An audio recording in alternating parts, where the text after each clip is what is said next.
हिंदी कहानी।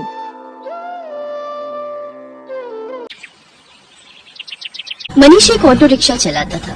जब वो 15 साल का था तब उसके पिता का देहांत हो गया। इसी कारण मनीष को ही घर की जिम्मेदारी उठानी पड़ी और कॉलेज की पढ़ाई छोड़कर पिता की ऑटो चलाने का काम मनीष ने संभाल लिया। मनीष की बड़ी बहन सुलेखा की शादी में जो उसके पिता ने कर्जा लिया था, उसे उतारने के लिए मनीष ने अपना घर भी बेच दिया और माँ के साथ किराए के घर में रहने लगा। मनीष की बड़ी बहन अपने ससुराल में खुश है। इस बात की उसे बहुत तसल्ली है। माँ, सुलेखा दीदी का मेरे मोबाइल पर फोन आया है, तुम बात कर लो, फिर मैं ऑटो लेकर काम पर निकलता हूँ। हेलो सुलेखा दीदी, ये लो माँ से बात करो। हाँ बेटी, अपना ध्यान रखा कर, खूब खाया पिया कर, इससे बच्चे की सेहत पर अच्छा असर होगा। अब बस यही इच्छा है कि जल्दी से मैं नानी बन जाऊं और मनीष मामा। हाँ वो तो है, अब मामी कहलवाने वाली बस आ जाए तो मैं सुकून से तीर्थ यात्रा पर निकल जाऊंगी। नहीं, अपने नाती पोतों को खिलाकर ही तीर्थ यात्रा पर जाऊंगी। माँ, बस मनीष के लिए अच्छी सी लड़की ढूंढ लो जो घर संभाल ले। माँ, मुझे देर हो रही है, बाद में बात कर लेना। अच्छा सुलेखा, मैं तेरे से बाद में बात करती हूँ, मनीष को देर हो रही है। मनीष ऑटो लेकर काम पर निकलता है। उसे पहले ही बहुत देर हो चुकी थी, पर रास्ते में जाम भी बहुत था। वो सवारी का इंतजार कर रहा था, तभी उसका एक साथी जो उसकी तरह ऑटो चलाता था, वो किसी लड़की से झगड़ रहा था। अरे देखिए मैडम, ऐसा थोड़ी होता है? जब आपने मुझे यहाँ छोड़ने के लिए पैसे तय किए हैं तो चुपचाप मेरे पैसे दे दो ना। भैया, मैंने आपको बोला ना, मेरा पर्स रास्ते में कहीं गिर गया। मेरा मोबाइल फोन भी उसी में है और सारे पैसे भी। मेरा पर्स कहीं नहीं मिला। मैं तुम्हें बोल रही हूँ ना, मुझे अपना नंबर दे दो, मैं तुम्हारे नंबर पर पैसे भेज दूंगी। अभी मुझे देर हो रही है, मुझे सामने होटल में एक फंक्शन में पहुंचना है। क्या हुआ निरंजन, लड़की रहे हो सुबह सुबह? अरे देखना यार, सुबह सुबह पहली सवारी मिली और वो भी मुझे पैसे देने के लिए मना कर रही है। इन मैडम का पर्स कहीं खो गया है और मुझसे कह रही है कि पैसे बाद में देंगी। अरे ऐसा थोड़ी होता है भाई। कोई बात नहीं निरंजन, कभी कभी किसी की परेशानी को भी समझना चाहिए। एक काम कर, तेरे कितने पैसे बने मैं दे देता हूँ, ये मैडम मुझे बाद में दे देंगी। मनीष निरंजन को ऑटो के 200 रुपए दे देता है। थैंक यू सो मच, मेरा नाम अर्चना है। आप मुझे अपना नंबर दे दो, मैं आपके नंबर पर ऑनलाइन पेमेंट भेज दूंगी। बाकी अगर मुझे देर ना होती तो मैं आपको अभी पैसे दे देती। कोई बात नहीं मैम, ये लीजिए मेरा नंबर। अर्चना नाम की वो लड़की मनीष का मोबाइल नंबर ले लेती है और अगले दिन मनीष के मोबाइल पर पैसे ट्रांसफर कर देती है। आपके पैसे मैंने अकाउंट में भेज दिए हैं, आप चेक कर लीजिए।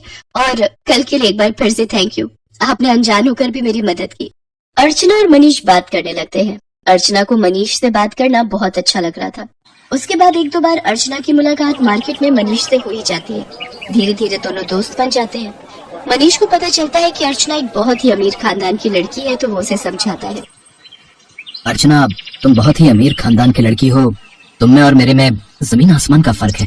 मैं एक मामूली ऑटो रिक्शा चलाने वाला गरीब लड़का हूँ। तुम्हारा और मेरा यूं दोस्ती रखना ठीक नहीं है, प्लीज तुम मुझसे मत मिलो। तुम ना मिलने की बात कर रहे हो, पर आज तो मैं तुम्हें अपने प्यार का इजहार करने आई थी। मैं तुम्हें बहुत पसंद करती हूँ मनीष, मैं अपनी आगे आने वाली पूरी लाइफ तुम्हारे साथ मिलकर जीना चाहती हूँ। कहते कहते अर्चना फूट फूट कर रोने लगती है और मनीष उसे गले लगा लेता है। अर्चना अपने मम्मी पापा से इस बारे में बात करती है और जबरदस्ती मनीष से शादी करने के लिए मना लेती है। इधर मनीष भी अपनी माँ और बहन से इस बारे में बात करता है और एक शुभ मुहूर्त में दोनों की शादी हो जाती है। अर्चना का स्वभाव बहुत अच्छा था। उसे इस बात से कोई फर्क नहीं पड़ता था कि उसकी ससुराल गरीब है, ना ही उसने कभी इस बात की कोई शिकायत की। अर्चना, तुम मेरे साथ शादी करके खुश तो हो ना? हाँ मनीष, मैंने तुम्हें दिल से प्यार किया है। मैं तुम्हारे साथ बहुत खुश हूँ। माँ जी, सुलेखा दीदी सब मुझे कितना प्यार करते हैं। मुझे तो महसूस ही नहीं हुआ कि मैं अपना घर छोड़कर आई हूँ। तभी अर्चना की सास भी आ जाती है। जीती रहो बहू, हम बहुत भाग्यशाली हैं कि इस घर को तुम्हारे जैसी बहू मिली। अर्चना भाभी, ये देखो, मैं आपके लिए नई साड़ी लाई हूँ। आज आप शाम को कीर्तन में यही पहनना। सुलेखा दीदी, ये साड़ी तो बहुत सुंदर है, ठीक है, पर एक शर्त पर, आज आप मुझे खुद तैयार करोगे, प्रॉमिस? अर्चना की बातें सुनकर सुलेखा की आंखों में आंसू आ जाते हैं। उसने कभी सोचा ही नहीं था कि उसे इतनी प्यारी भाभी से इतना प्यार और सम्मान मिलेगा। सचमुच कुछ ही दिनों में अर्चना ने सबके दिल में एक अलग जगह बना ली। अब तो अर्चना के बिना कोई भी नहीं रहता था। सुलेखा के बेटा पैदा होता है। इधर अर्चना भी गर्भवती हो जाती है। अर्चना की माँ बनने के बारे में जब उसके मम्मी पापा को पता चलता है तो वो उसे मिलने के लिए उसके ससुराल आते हैं, पर अर्चना का घर देखकर दोनों ही मुंह बनाने लगते हैं। अर्चना, तुम अपने मम्मी पापा के पास बैठो, रसोई से चाय और नाश्ता मैं ले आती हूँ। क्या बात है अर्चना, तुम इस हालत में भी घर के काम खुद ही करती हो? तुम्हारे घर में कोई नौकर चाकर नहीं है क्या? कैसी बातें करती हो ललिता तुम जानती भी हो तुम्हारी बेटी किस घर में ब्याही है। यहाँ 2 वक्त की रोटी खाने के लिए भी सोचना पड़ता है। एक टाइम की सब्जी दूसरे टाइम खाते होंगे ये भला क्या नौकर चाकर रखेंगे? नहीं पापा, ऐसी कोई बात नहीं है। माँ जी और मनीष ने तो मुझे कई बार कहा है कि मैं घर में कोई काम वाली रख लूं, पर पूरा दिन मैं घर पर होती हूँ, मेरा भी मन नहीं लगता, और फिर मैं तो कुछ भी नहीं करती, सारा काम माँ जी ही करती है, मुझे उठने ही नहीं देती। ये लीजिए चाय। अर्चना, तुम्हें ये समोसे बहुत पसंद है ना? मैं ये भी हलवाई से खरीद लाई हूँ, अपने मम्मी पापा को भी दो। नहीं नहीं, मैं ऑयली फूड कम खाती हूँ। और अर्चना, तुम भी ये सब मत खाया करो, तुम्हें इस टाइम में जूस फ्रूट्स ये सब लेना चाहिए। बहन जी, आप तो समझदार हैं, ये समोसे वगैरह ये सब बहुत नुकसानदायक है। मम्मी, आप मेरी टेंशन मत लो, माँ जी मेरा पूरा ख्याल रखती है। वो मुझे समय पर जूस फ्रूट दूध दही सब्जियां और सब कुछ खाने के लिए देती है। तभी अर्चना की ननद सुलेखा भी आ जाती है। अर्चना भाभी, मैंने डॉक्टर से अपॉइंटमेंट ले लिया है, कल सुबह 11 बजे आपको मेरे साथ चलना है, तो आपका चेकअप हो जाएगा और बाकी जो इंजेक्शन वगैरह। सुलेखा, तुम्हारा कौन से हॉस्पिटल में बच्चा हुआ था जिस डॉक्टर के बारे में तुम बात कर रही हो? जी, वो बड़े बाजार में जो हॉस्पिटल है जहाँ डॉक्टर नेहा बैठती है, वो सस्ता बेकार सा हॉस्पिटल। अर्चना, तुम उस हॉस्पिटल में चेकअप के लिए जाओगी? तुम्हारा दिमाग तो ठीक है। अर्चना, तुम एक मामूली से हॉस्पिटल में चेकअप के लिए जाओगी? तुम चिंता मत करो, इन लोगों के पास अगर तुम्हारे इलाज के लिए पैसे नहीं है तो क्या हुआ, मैं तुम्हारे लिए इस शहर के सबसे बड़े नामी हॉस्पिटल में आज ही बात कर लेता हूँ। और तुम अभी के अभी अपना सामान पैक करो और हमारे साथ चलो।